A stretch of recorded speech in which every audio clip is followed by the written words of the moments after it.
It was supposed to be a normal evening, just a quick stop at a fast food restaurant. But for 17-year-old Jason, everything changed in an instant. He had only walked in to grab a burger when suddenly, two police officers surrounded him. Before he could even ask what was happening, they grabbed his arms and started pulling him toward the door. The entire restaurant fell silent. People watched, some with confusion, others reaching for their phones to record. Jason wasn't resisting. He wasn't saying a word, just standing there, stunned. But the officers acted as if he was a dangerous criminal. "You're coming with us," one of them muttered, tightening his grip. Jason's heart pounded. He had done nothing wrong. His mind raced. Was this some kind of mistake?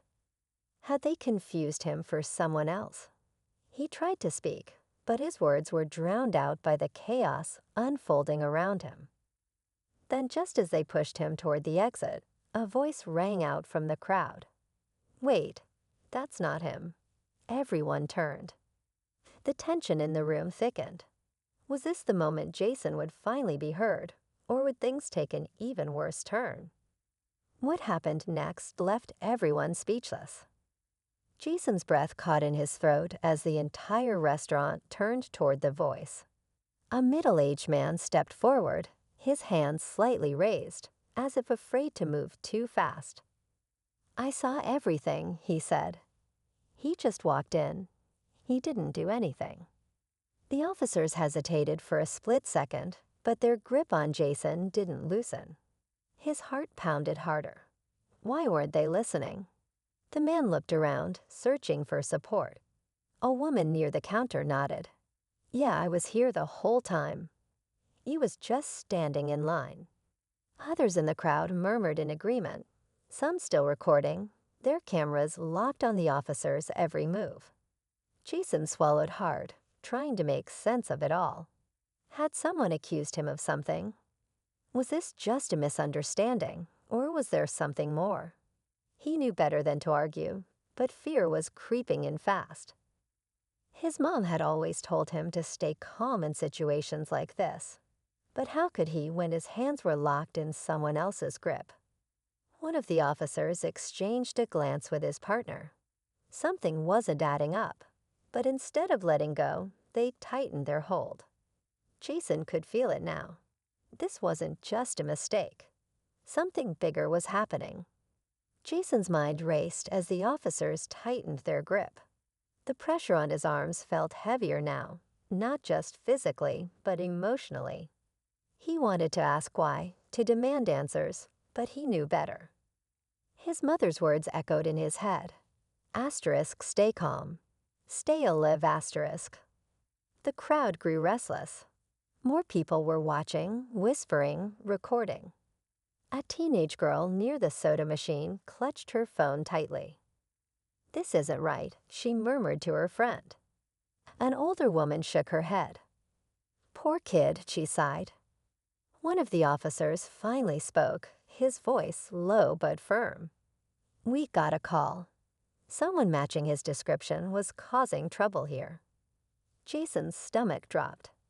Asterisk matching his description, asterisk, he knew what that meant. He wasn't wearing anything unusual, just jeans and a t-shirt. But he had seen stories like this before. Then through the sea of faces, Jason spotted someone standing near the entrance. A guy in a dark hoodie, shifting nervously, watching everything unfold. Jason's eyes locked onto him. Did he know something? Was he the real reason the cops were here? Before Jason could say a word, the officer holding him pulled out handcuffs. The cold metal clicked open. The crowd gasped. This was really happening. Jason's chest tightened as the cold metal of the handcuffs brushed against his wrist. His pulse pounded in his ears. Asterisk, this can't be happening, asterisk. He looked around desperately, searching for someone, anyone, who could stop this. The crowd wasn't just watching anymore. They were reacting. Some shouted in protest. Others pressed their phones closer, capturing every second. "Wait, The man who had spoken earlier stepped forward again. His voice was louder this time, more urgent. "You're making a mistake. This kid didn't do anything." The officers ignored him. One of them reached for his radio. Jason felt his breath catch. Were they calling for backup? Across the room, the guy in the hoodie shifted again, inching toward the exit. Jason saw it clearly now, the nervous glances, the way he kept his head down. He knows something, but Jason had no way to say it, no way to make them see. His voice didn't matter right now. The handcuff clicked shut around one wrist. The officer reached for the other. Jason knew that once they got both on, everything would spiral. His heart pounded as he made a split-second decision, one that could change everything. Then, just as the officer moved, someone screamed. The scream cut through the tension like a knife. Everyone turned toward the sound, including the officers. Jason's breath hitched. This was his chance, his only chance, to speak up. "That guy," he blurted, nodding toward the man in the hoodie. "He's the one you're looking for." The officer holding Jason hesitated, his grip loosening just slightly. The man in the hoodie froze. For the first time, Jason saw real fear in his eyes. He took a slow step backward, then another. Suddenly, he turned and bolted toward the exit. The restaurant erupted. People gasped, phones tilted to follow the action. "It's him," someone shouted. The officer who had been ready to cuff Jason let go and spun toward the fleeing man. His partner reacted a second later, reaching for his radio. Jason's legs felt weak, but he refused to collapse. His wrists still stung from the tight grip, but right now, he didn't care. He wasn't the criminal. He never was. And now the real suspect was running. The officers hesitated for a split second, torn between chasing the hooded man and keeping control of Jason. That moment of doubt was all it took for everything to spiral completely out of control. The officers sprang into action, releasing Jason and sprinting toward the fleeing man. The crowd gasped as the hooded figure shoved past people, knocking over a tray of food as he bolted for the door. Jason stood frozen, his heart still racing, watching everything unfold. Just as the suspect reached the exit, another officer burst through the door, blocking his path. The man skidded to a stop, looking left and right for an escape, but it was too late. Within seconds, the officers tackled him to the ground. A struggle followed, kicking, shouting, but this time, they had the right guy. The tension in the room shifted. People murmured, some shaking their heads, others staring at Jason, realizing what had almost happened.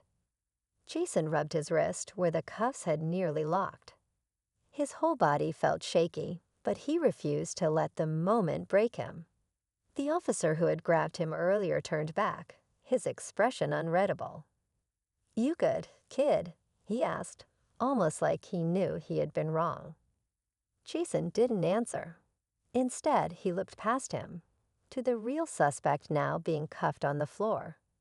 But just as he exhaled, relieved it was over, a voice came from behind him. "Hey, kid," the manager called out. Jason turned. That guy, he paid with a stolen card. Jason's stomach dropped. The man had set him up. Jason's breath caught in his throat. The realization hit him all at once. The guy had been using him as a distraction the whole time. While Jason stood there, confused and scared, the real criminal had been slipping away unnoticed. And if that scream hadn't happened, if the truth hadn't come out in time, Jason would have been the one in cuffs. The officers exchanged looks before one of them sighed. "We'll handle it from here," he muttered, walking off to join the others as they hauled the real suspect to his feet. The crowd slowly started to disperse, but not before a few people gave Jason a nod, silent acknowledgments that they knew what had almost happened to him. Jason turned to leave, his hands still shaking. He had done nothing wrong. Yet he had almost paid the price for someone else's crime. It wasn't fair, but he wasn't going to let it define him. As he stepped outside, the night air hit his face, cool and grounding. His mind was still spinning, but one thing was clear. Next time, he wouldn't just stand there, waiting for someone else to speak up. Because sometimes the truth needed a voice.